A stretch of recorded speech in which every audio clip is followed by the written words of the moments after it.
വാർത്തകൾ വിശദമായി.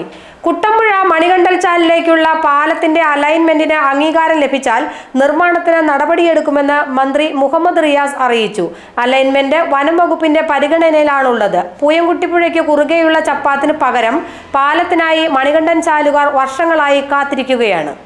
പൂയംകുട്ടിപ്പുഴയ്ക്ക് കുറുകെയുള്ള ചപ്പാത്ത് വഴിയാണ് മണികണ്ഠൻ ചാലുകാരും വിവിധ ആദിവാസി ഉന്നതികളിലുള്ളവരും യാത്ര ചെയ്യേണ്ടത്.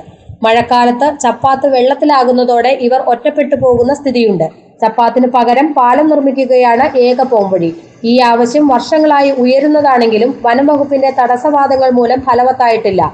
മുറിച്ചുമാറ്റേണ്ട മരങ്ങളുടെ എണ്ണം പരമാവധി കുറയ്ക്കണമെന്നാണ് വനം വകുപ്പിന്റെ ഒടുവിലത്തെ നിർദ്ദേശം.